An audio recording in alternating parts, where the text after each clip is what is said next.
తెలంగాణ చరిత్ర సంస్కృతిలో మొదటి చాప్టర్ అయిన శాతవాహనుల గురించి ఈరోజు నేను చెప్తాను.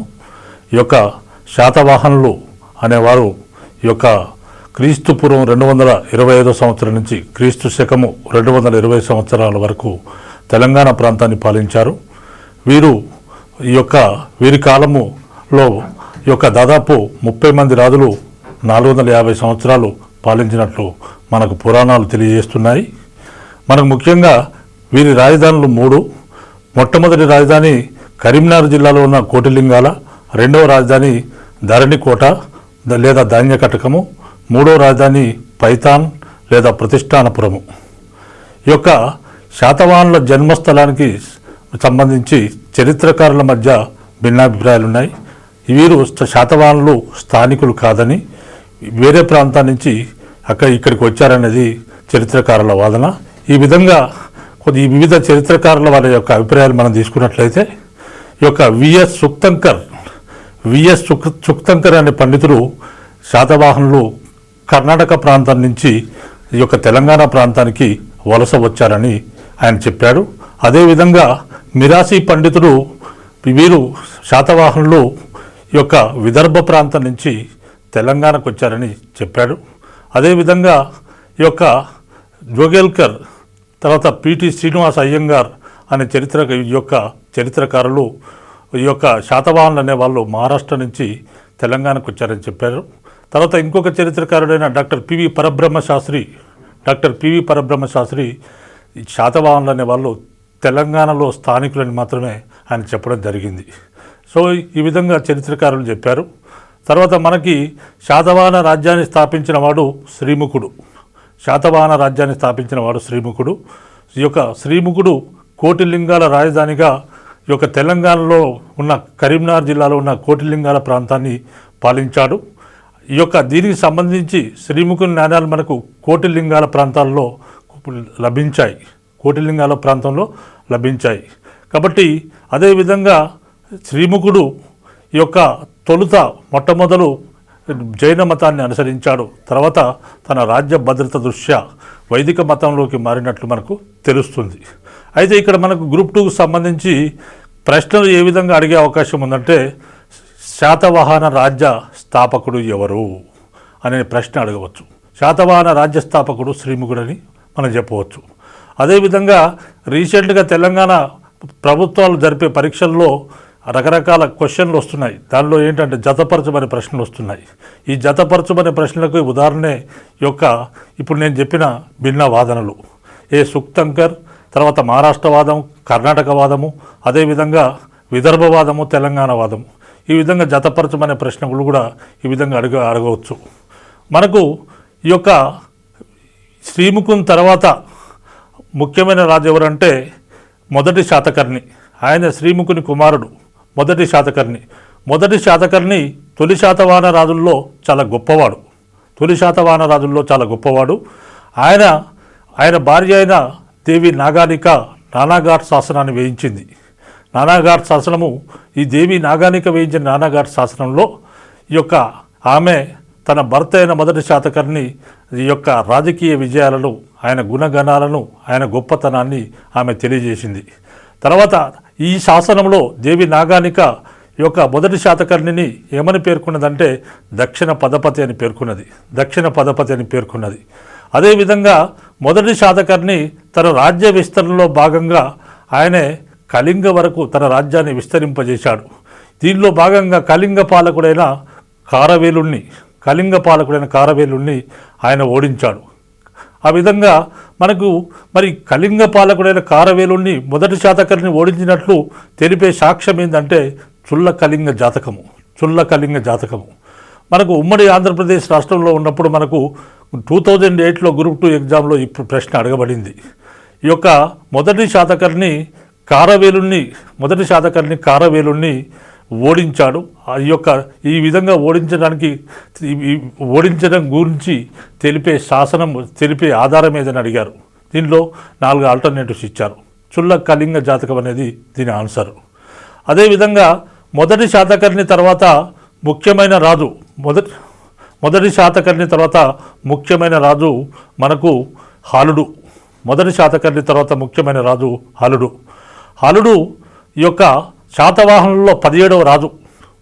హలుడు శాతవాహనుల్లో 17వ రాజు. తర్వాత హలుడు గొప్ప కవి. హలుడు గొప్ప కవి. ఆయన గాథాసప్తశతి అనే గ్రంథాన్ని రచించాడు. హలుడు గాథాసప్తశతి అనే గ్రంథాన్ని రచించాడు. తర్వాత హలుడికి కవివత్సలుడు అనే బిరుదు ఉండేది. హలునికి కవివత్సలుడు అనే బిరుదు ఉండేది. హలుని ఆస్థాన కవి పేరు కుతూహలుడు. ఆయన లీలావతి కావ్యం అనే గ్రంథాన్ని రచించాడు. లీలావతి కావ్యం అనేది హలుని యొక్క ఈ పెళ్లికి ఆయన ప్రేమ వివాహానికి సంబంధించింది. హలుడు యొక్క శివన కుమార్తె అయిన లీలావతిని ప్రేమించి పెళ్లి చేసుకున్నట్టు ఆ ప్రేమ పెళ్లిని అతని ఆస్థాన కవి అయిన కుతూహలుడు లీలావతి కావ్యంలో వర్ణించాడు. మనకు ప్రధానంగా హలుని గురించి వచ్చే ప్రశ్నలు ఏ విధంగా ఉంటాయంటే, హలుడు శాతవాహన రాజుల్లో ఎన్నో వాడనే క్వశ్చన్ రావచ్చు. హలుడు గతంలో ఈ ప్రశ్న చాలాసార్లు అనేక పరీక్షల్లో వచ్చింది. హలుడు శాతవాహన రాజుల నెంబర్ ఎంత అంటే ఇక్కడ 17వ రాజు హలుడని మనం చెప్పవచ్చు. తర్వాత హలునికి సంబంధించి హలునికి గల బిరుదు ఏంటంటే అతనికి గల బిరుదు ఏంటంటే కవి వత్సలుడు. తర్వాత అంటే హలునికి గల బిరుదు ఏమిటి అనేది గతంలో అడిగిన ప్రశ్నే. తర్వాత గాథాసప్తశతి గ్రంథ రచయిత ఎవరని కూడా మనకు ఒక్కటే ఎగ్జామ్లో ఈ 2 ప్రశ్నలు కూడా గతంలో అడగడం జరిగింది. తర్వాత మన విద్యార్థులు అభ్యర్థులు గమనించాలి ఏంటంటే గతంలో అడిగిన ప్రశ్నలు మళ్ళీ అడిగే అవకాశాలు ఉంటాయి కాబట్టి వాటిని మనం మిస్ చేసుకోవద్దు. వాటిని మనము తిరిగి చూసుకున్నట్లయితే మనకు బెనిఫిట్ అవుతుంది. తర్వాత హలుని తర్వాత ముఖ్యమైన రాజు ఎవరంటే గౌతమిపుత్ర శాతకర్ణి. గౌతమిపుత్ర శాతకర్ణి శాతవాహన పాలకుల్లో అందరిలో కల్లా గొప్పవాడు. ఈ యొక్క గౌతమిపుత్ర శాతకర్ణి గురించిన సమాచారం మనకు అతని తల్లి అయిన గౌతమి బాలశ్రీ వేయించిన నాసిక్ శాసనం ద్వారా తెలుస్తుంది. నాసిక్ శాసనంలో గౌతమి బాలశ్రీ తన కొడుకు యొక్క గుణగణాలను రాజకీయ విజయాలను తెలియజేసింది. అంటే ఇక్కడ ఒకటి ఉన్నది ఏంటంటే నాసిక్ శాసనాన్ని గౌతమిపుత్ర శాతకర్ణి తల్లి గౌతమి బాలశ్రీ గౌతమిపుత్ర శాతకర్ణి మరణానంతరం వేయించింది. ఆ విధంగా ఆ శాసనంలో అతని గురించిన రాజకీయ విజయాలను ఆమె తెలియజేసింది. అదేవిధంగా ఈ యొక్క గౌతమిపుత్ర శాతకర్ణి మొత్తం దక్షిణ భారతదేశాన్ని కాకుండా అనేక ప్రాంతాలను జయించాడు. ఈ సందర్భంలో క్షయరాట వంశస్థుడైన నహపానుణ్ణి గౌతమిపుత్ర శాతకర్ణి ఓడించి వధించాడు. ఆ సందర్భంగా ఈ యొక్క నహపానుని యొక్క నాణ్యాలపైన తన చిహ్నాలను ముద్రించుకున్నాడు. ఈ విధంగా నహపానుని నాణ్యాలపై తన చిహ్నాలను ముద్రించుకున్న నాణ్యాలు మనకు జోగల్ తంబిలో లభించాయి. అదేవిధంగా గౌతమిపుత్ర శాతకర్ణి కాలంలో ఇంకో ముఖ్యమైన పాయింట్ ఏంటంటే గౌతమిపుత్ర శాతకర్ణి తమ తల్లుల పేర్లకు ముందు ధరించే సాంప్రదాయాన్ని ప్రారంభించాడు.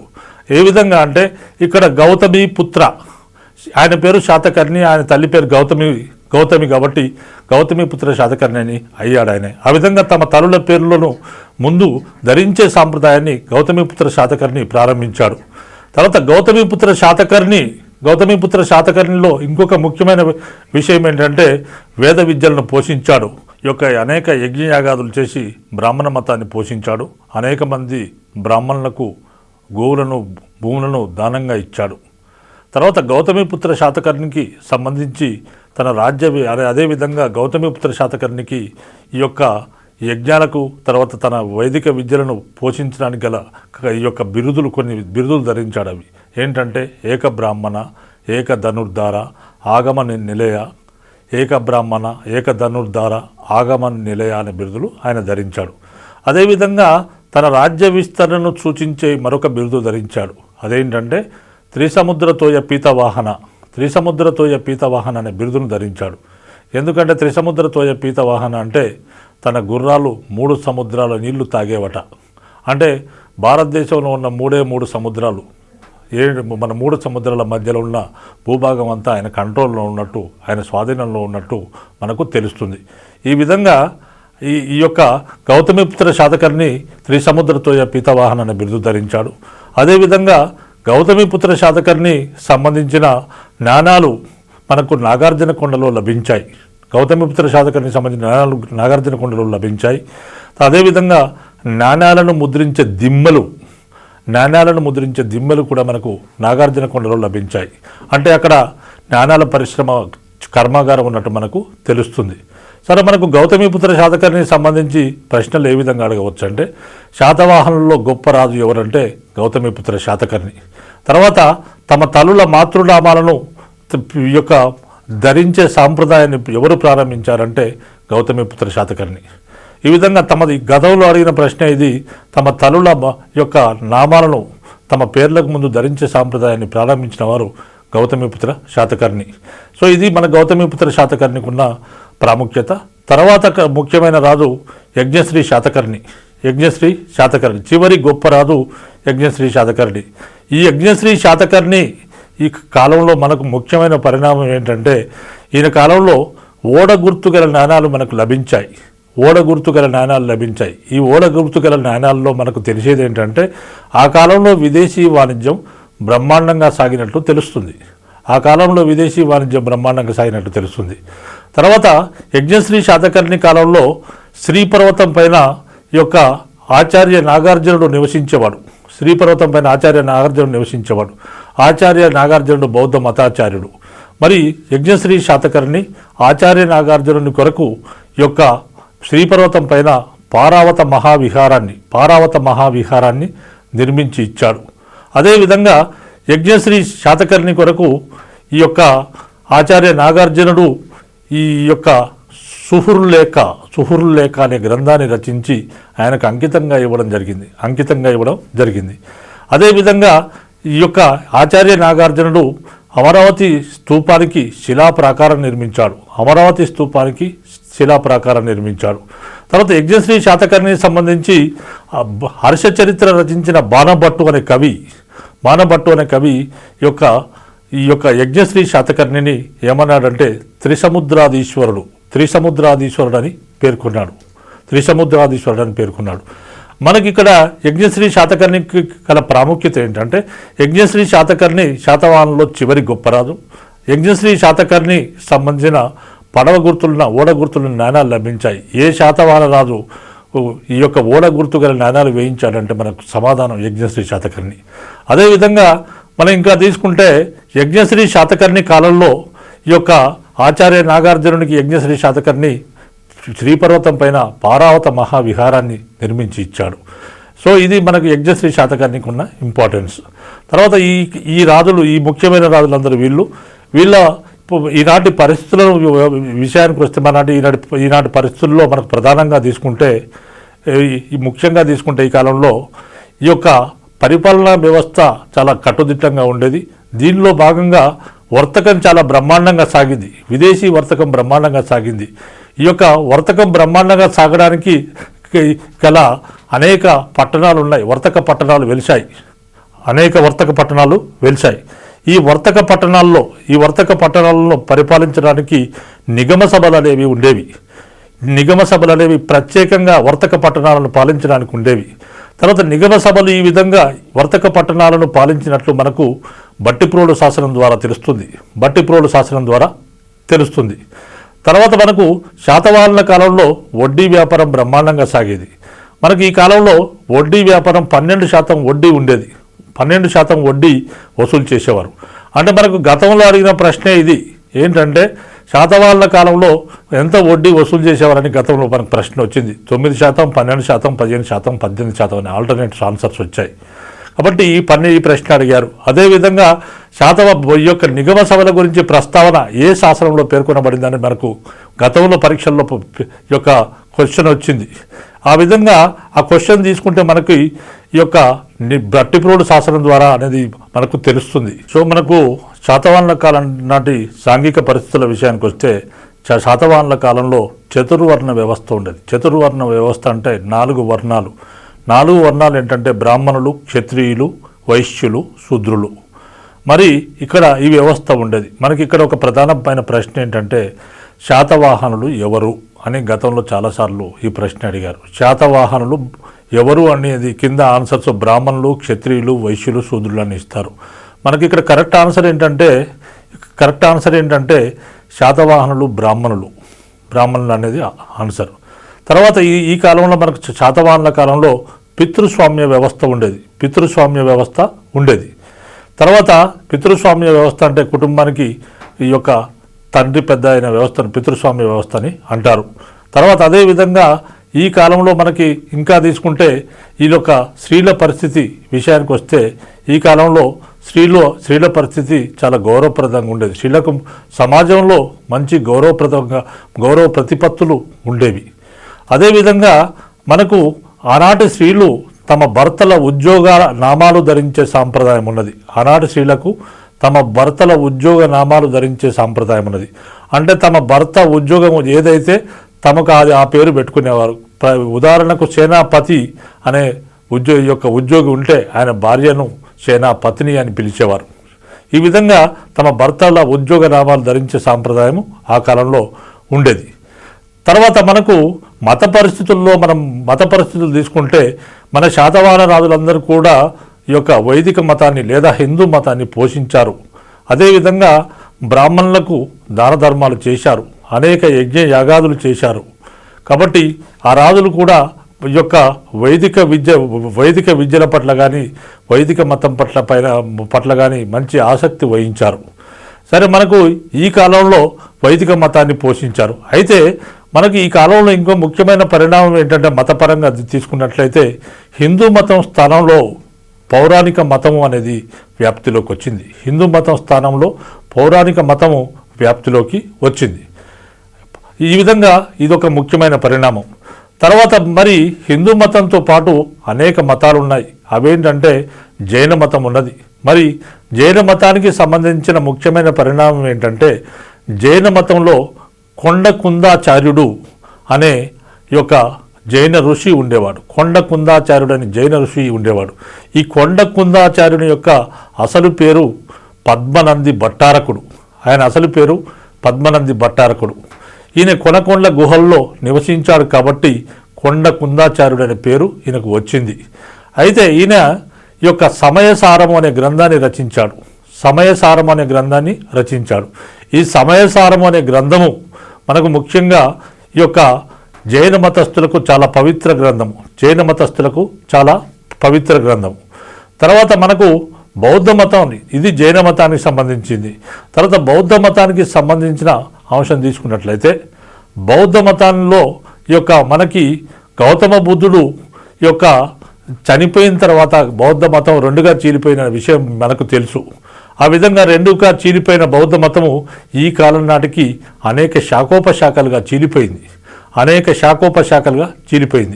ఈ విధంగా చీలిపోయిన ఒక శాఖే చైత్యకవాద శాఖ. చైత్యకవాదులు అనేవాళ్ళు ఒక శాఖ, బౌద్ధ మతంలో ఒక శాఖ వాళ్ళు. ఈ చైత్యకవాద శాఖ వాళ్ళు ఏం చేస్తారంటే చైత్య పూజ చేస్తారు, చైత్యాలను పూజిస్తారు, చైత్య పూజ చేస్తారు.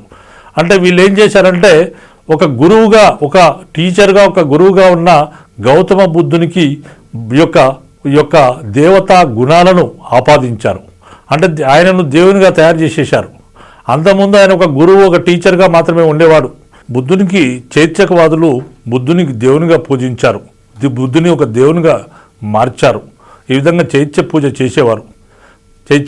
చేసేవారు. తర్వాత బుద్ధుని చిహ్నాలను, ఆయన జీవిత ఘట్టాలను పూజించేవారు. ఆయన ముఖ్య జీవిత ఘట్టాలను ఆయన దేవునిగా ప్రతిష్ఠించి పూజించేవారు చైత్యకులు. ఈ విధంగా చైత్యకుల ప్రస్తావన మనకు అమరావతి శాసనంలో ఉన్నది. చైత్యకుల గురించిన ప్రస్తావన మనకు అమరావతి శాసనంలో ఉంది. అయితే ఈ చైత్యకులు యొక్క అనేక ప్రాంతాల్లో విస్తరించి ఉండేవారు. మనం ముఖ్యంగా తీసుకుంటే వివిధ ప్రాంతాల్లో ఈ చైత్యకులు ఉన్నారు. ఇలా విస్తరించిన చైత్యకులు ఒక్కొక్క ప్రాంతంలో ఒక్కొక్క శాఖగా ఉన్నారు. ఈ విధంగా ఒక్కొక్క శాఖకు, ఒక్కొక్క ప్రాంతంలో ఒక్కొక్క శాఖకు ఒక ప్రధాన కేంద్రం ఉండేది. అందులో మనకు తీసుకుంటే ముందు అది యొక్క మహాశైల అనేది మనకు ముఖ్యంగా తీసుకుంటే మనకు మహాశైల అనే దానికి ప్రధాన కేంద్రము యొక్క అమరావతి ఉండేది. మహాశైలకు ప్రధాన కేంద్రం అమరావతి ఉండేది. అదేవిధంగా అపరశైల అనే చైత్యకవాద శాఖకు ప్రధాన కేంద్రము నాగార్జునకొండ. అపరశైల అనే చైత్యకవాద శాఖకు ప్రధాన కేంద్రము నాగార్జునకొండ. అదేవిధంగా మనకు ఈ యొక్క ఉత్తరశైల అనే ఈ యొక్క ఉత్తరశైలకు అనే చైత్యక శాఖకు ప్రధాన కేంద్రము జగ్గేపేట. అదేవిధంగా మనకు ఈ యొక్క రాజగిరక అనే చైత్యకవాద శాఖకు ముఖ్య కేంద్రము గుంటుపల్లి. తర్వాత మనకు అదేవిధంగా చివరిది సిద్ధార్థక చైత్యక శాఖకు ప్రధాన కేంద్రము మనకి గుడివాడ. మొదలైనవి గుడివాడ ప్రధాన కేంద్రంగా ఉండేది. ఇది మన గతంలో ప్రశ్నలు అడిగారు. ఏంటంటే సిద్ధార్థక చైత్యక శాఖకు ప్రధాన కేంద్రము ఎక్కడ ఉండేదని ప్రశ్న అడిగారు. ఇప్పుడు మనం గమనించాల్సింది ఏంటంటే ఇక్కడ జతపరచం అనే విషయంలో ఈ ప్రశ్న అడిగే అవకాశం ఉంది.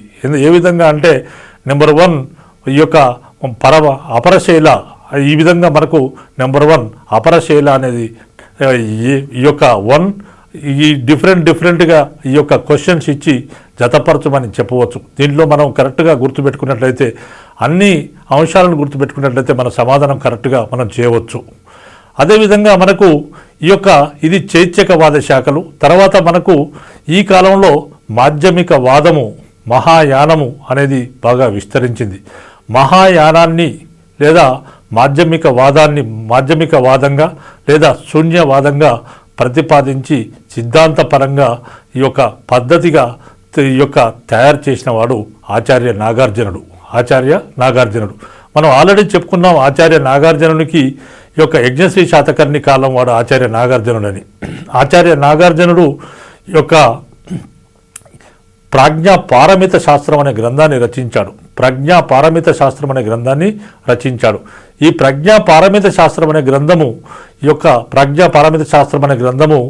ఈ యొక్క మహాయానానికి లేదా శూన్యవాదానికి ప్రామాణిక గ్రంథంగా ఉండేది. అదేవిధంగా మరి మాధ్యమిక వాదానికి, శూన్యవాదానికి ముఖ్య కేంద్రము, ప్రధాన కేంద్రము ఏంటంటే ఈ యొక్క ధాన్యకటకము ఈ యొక్క దీనికి ప్రధాన కేంద్రంగా ఉండేది. అదేవిధంగా మనకు తీసుకుంటే ఆచార్య నాగార్జునునికి 2 బిరుదులు కూడా ఉన్నాయి, అనేక బిరుదులు ఉన్నాయి. ఆయనకున్న 2 బిరుదులు ఏంటంటే, మొట్టమొదటి బిరుదు రెండవ బుద్ధుడు అని అంటారు, ఆయన్ను రెండవ బుద్ధుడని అంటారు. అదేవిధంగా రెండో బిరుదు ఏంటంటే ఇండియన్ ఐన్స్టీన్ కానీ కూడా ఆయన్ను అంటారు. సో ఈనాటి విద్యా విధానం తీసుకుంటే విద్య కూడా బ్రహ్మాండమైన బౌద్ధ విద్యలు ఈ కాలంలో ఉండేవి. మనం ప్రధానంగా ఈ కాలం నాటి విద్యా కేంద్రాలు ఏంటంటే ధాన్యకటకము, నాగార్జున కొండ అనేవి గొప్ప బౌద్ధ విశ్వవిద్యాలయాలు ఈ కాలంలో ఉండేవి. ప్రపంచ నలుమూలల నుండి అనేక మంది విద్యార్థులు ఈ విద్యా కేంద్రాల్లో, ఈ విశ్వవిద్యాలయాలలో చదువుకోవడానికి, విద్యను అభ్యసించడానికి వచ్చేవారు. తర్వాత మనకి ఇంకోటి ఏంటంటే ఈ కాలం నాటి సాహిత్యపరంగా కూడా ఈ కాలంలో చాలా అభివృద్ధి జరిగింది. మనం ఆల్రెడీ చెప్పుకున్నాం హలుడు గాథా సప్తసతి అనే గ్రంథాన్ని రచించాడని. ఈ గాథా సప్తసతి అనే గ్రంథాన్ని హలుడు ఈ యొక్క ప్రాకృత భాషలో రచించాడు. మరి ఈ కాలంలో ప్రాకృతం అనేది అధికార భాషగా ఉంది. హలుడు గాథా సప్తసతిని ప్రాకృత భాషలో రచించాడు. తర్వాత మనకు హలుని యొక్క గాథా సప్తసతిలో ఆయన 700 శృంగార గాథలను వివరించాడు. అంటే హలుని యొక్క గాథా సప్తసతిలో శాతవాహనుల కాలం నాటి మొత్తం పరిస్థితుల గురించి ఆయన వివరించాడు. మొత్తం పరిస్థితులు మనకు తెలుస్తున్నాయి. అదేవిధంగా రెండవ కవి గుణాఢ్యుడు. ఈ గుణాఢ్యుడు రచించిన బృహత్ కథ అనే గ్రంథము పైశాచీ భాషలో రచించబడింది. పైశాచీ భాష అనేది ఆ కాలంలో ఒక స్థానిక భాష. పైశాచీ భాష అంటే దేశీ భాష, పైశాచీ భాష అనేవారు. అదేవిధంగా మరొక గ్రంథము శర్వవర్మ యొక్క కాతంత్ర వ్యాకరణము అనే ఒక సంస్కృత గ్రంథాన్ని శర్వవర్మ అనే కవి రచించాడు. తర్వాత మనకు ఈ కాలంలో అనేక మంది శ్రీకవులు కూడా ఉన్నట్లు మనకు గాథా సప్తసతి ద్వారా తెలుస్తుంది. అనేక మంది మహిళా కవులు, శ్రీకవులు ఉన్నట్లు మనకు గాథా సప్తసతి ద్వారా తెలుస్తుంది. తర్వాత మనకి ఈ కాలంలో ఇంకా తీసుకుంటే ఈ యొక్క సాహిత్యపరంగా కూడా చాలా అభివృద్ధి జరిగినట్టు మనకు తెలుస్తుంది. తర్వాత మనకు ఈ కాలం నాటి వీరి నిర్మాణాల్లో తీసుకుంటే మనకు ఈ యొక్క హలుని యొక్క గాథా సప్తసతిలో అనేక దేవాలయాలు ఉన్నట్లు చెప్పాడు. హలుడు తన గాథా సప్తసతిలో ఇంద్రునికి, తర్వాత గౌరీ, తర్వాత అదేవిధంగా గణపతికి దేవాలయాలు ఉన్నట్లు ఆయన తన గాథా సప్తశతిలో వర్ణించాడు. తర్వాత ఈ కాలం నాటి శివలింగం ఒకటి గుడిమల్లంలో బయలుపడింది. ఈ కాలం నాటి శివలింగం ఒకటి గుడిమల్లంలో బయలుపడింది. ఇక మనకు బౌద్ధ నిర్మాణాలు తీసుకుంటే బౌద్ధ నిర్మాణాలకి అనేక కాలం నాటి అంతఃపుర స్త్రీలు కానీ, పాఠక జనులు కానీ, వర్తకులు కానీ, పామరులు కానీ అందరూ పోటీలు పడి బౌద్ధ నిర్మాణాలకు విరాళాలు అందజేశారు. ఫలితంగా అనేక బౌద్ధ స్తూపాలు, చైత్యాలు, విహారాలు నిర్మించబడ్డాయి. దీంతో ఆనాటి రాజులు హిందూ మతాన్ని పోషించినప్పటికీ, తామందరూ వైదిక మతాన్ని అవలంబించినప్పటికీ ప్రజా మద్దతు చూసిన ఆనాటి రాజులు ఈ యొక్క బౌద్ధ మతం పట్ల సహనభావం వహించారు. బౌద్ధ మతానికి వారు కూడా దాన ధర్మాలు చేశారు. మనకు బౌద్ధ నిర్మాణాల్లో ప్రధానంగా తీసుకుంటే ఈ కాలంలో స్తూపాలు, చైత్యాలు, విహారాలు అనేవి ప్రధానమైనవి. స్తూపాలలో మనకు స్తూపము అంటే ఏమిటి? స్తూపము అంటే ఈ యొక్క గౌతమ బుద్ధునికి లేకపోతే మిగతా బౌద్ధ మత ఆచార్యుల యొక్క శారీరక అవశేషాలపై నిర్మించిన వాటిని స్తూపాలని అంటారు. ఈ కాలంలో బుద్ధునితో పాటు ప్రముఖ బౌద్ధ ఆచార్యులు ఎవరైతే ఉన్నారో ఆయన తర్వాత వచ్చిన వాళ్ళ శరీర అవశేషాలపైన ఏదైనా ఒక అవశేషం పైన నిర్మించిన వాటిని స్తూపాలని అంటారు. మనం ప్రధానంగా తీసుకుంటే ఈ అవశేషాలు ఈ కాలంలో స్తూపాలు మూడు రకాలు. అవేంటంటే మూడు రకాలు ఏంటంటే, ఒకటి ధాతు గర్భాలు, రెండోది పారిభోజకాలు, మూడోది ఉద్దేశిక స్తూపాలు. మొట్టమొదటిది ధాతు గర్భాలని దేన్ని అంటారంటే, ఈ యొక్క బుద్ధుని శారీరక అవశేషాలపై నిర్మించిన వాటిని ధాతు గర్భ స్తూపాలని అంటారు. అదేవిధంగా పారిభోజకాలు అంటే ప్రముఖ ఆచార్యులు ఉపయోగించిన వస్తువులపైన నిర్మించిన నిర్మాణాలను పారిభోజకాలని అంటారు. లేదా గొప్పవారు లేకపోతే గొప్ప మత గురువులు లేదా గొప్పవాళ్ళు వాళ్ళ జ్ఞాపకార్థము తర్వాత కాలంలో నిర్మించిన వాటిని ఉద్దేశిక స్తూపాలని అంటారు. ఈ విధంగా ధాతు గర్భాలు, పారిభోజకాలు, ఉద్దేశిక స్తూపాలు అనేవి ఈ కాలంలో ఉండేవి. తర్వాత మనకు స్తూపాల తర్వాత రెండో నిర్మాణం ఏంటంటే చైత్యం అంటే చైత్య ఆలయము అంటే బుద్ధునికి సంబంధించిన దేవాలయం. ఇందులో బుద్ధుని విగ్రహం ఉంటుంది, బుద్ధుని పూజించడం ఉంటుంది. ఈ చైత్యం అనేది దీర్ఘచతురస్రాకారంలో ఉండేది. తర్వాత మూడో నిర్మాణం ఏంటంటే విహారము లేదా సంగారామం.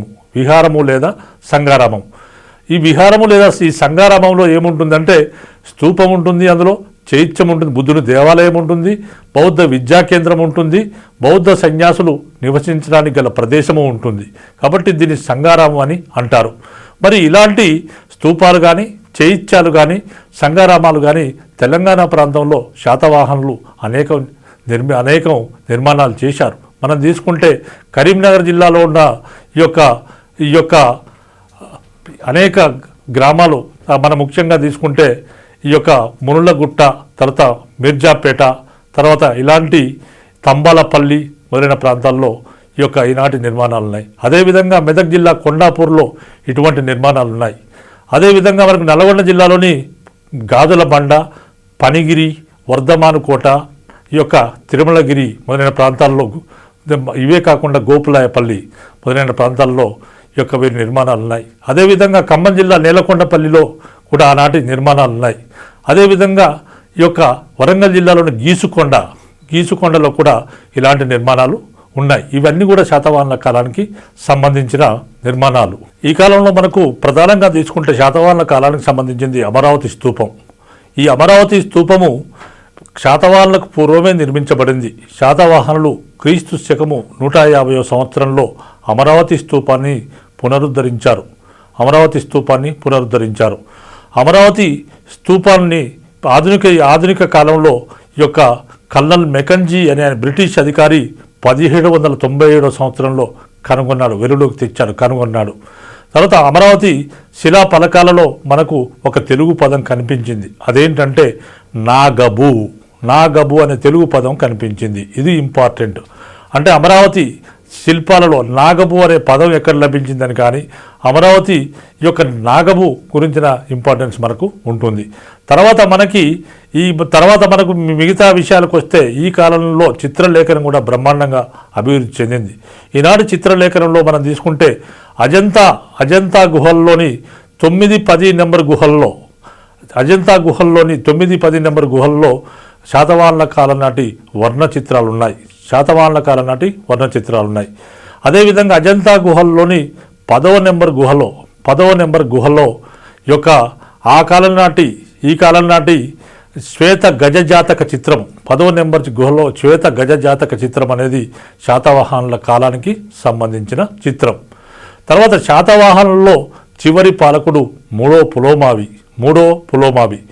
అంటే ఈ మూడో పులోమావికి ఈ యొక్క సమర్థత లేని కారణంగా శత్రువులు చుట్టుముట్టారు. ఈ విధంగా మూడో పులోమావి ఇక్కడి నుంచి వెళ్ళిపోయి కర్ణాటకలో ఉన్న బళ్ళారి జిల్లాలో సెటిలయ్యాడు. తన శేష జీవితం వరకు అక్కడే పాలిస్తూ గడిపాడు, అక్కడే మరణించాడు. ఈ విషయం మనకు ఆయన మేకధోని శాసనం ద్వారా తెలుస్తుంది. కర్ణాటకలో ఉన్న బళ్ళారి జిల్లాలో ఉన్న మేకధోని శాసనం ద్వారా మనకు ఈ యొక్క మూడో పులోమావికి సంబంధించిన విషయాలు తెలుస్తున్నాయి. ఇక్కడ మనకు ముఖ్యమైన ప్రశ్న ఏంటంటే, గతంలో అడిగిన ప్రశ్న ఏంటంటే శాతవాహనుల్లో చివరి పాలకుడు ఎవరు అని అడిగారు. దానికి ఆన్సర్ మూడో పులోమావి అని వస్తుంది. అభ్యర్థులు గమనించగలరని మనవి. శాతవాహన అనంతర యుగం.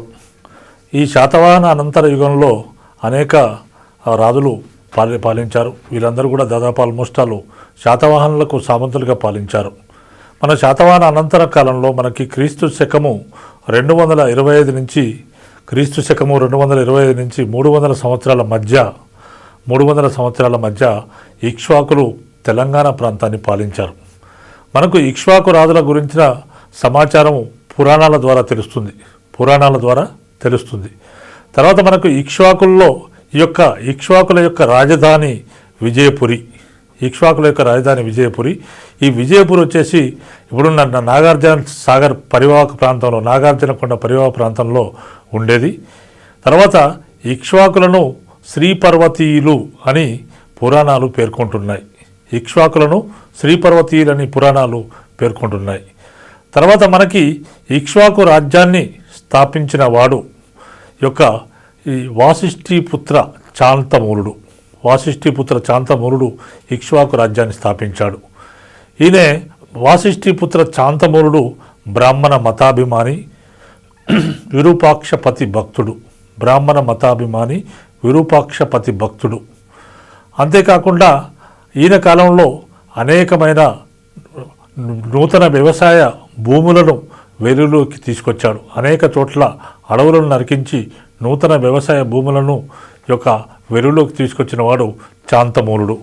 తర్వాత మనకు చాంతమూలుడికి సంబంధించి ఇంకా మనకి చాంతమూలుడు కొన్ని లక్షల నాగళ్లను, గోవులను, తర్వాత వ్యవసాయ పరికరాలను, వ్యవసాయ భూములను దానంగా ఇచ్చాడు. తర్వాత వీరపురుష యొక్క చాంతమూలుని తర్వాత ఆయన కుమారుడు వీరపురుష దత్తుడు రాజ్యానికి వచ్చాడు. నేను ఈ చాప్టర్లో చెప్పిన అంశాలన్నింటినీ కూడా గ్రూప్ 2 ప్రిపేర్ అయ్యే అభ్యర్థులందరూ కూడా గమనించి చాలా గుర్తుపెట్టుకొని జ్ఞాపకం పెట్టుకొని ఉన్నట్లయితే మీకు శాతవాహనుల చాప్టర్ నుంచి పూర్తిగా ప్రశ్నలు, సమాధానాలు మీకు దొరుకుతాయి. దాని ద్వారా మీరు పరీక్షలో ప్రశ్నలు వచ్చినట్లయితే మీరు సక్సెస్ఫుల్గా చేసి వాటిపైన విజయం సాధిస్తారు. దానివల్ల మీకు గ్రూప్ 2 ఉద్యోగాలు వస్తాయని నేను ఆశిస్తున్నాను.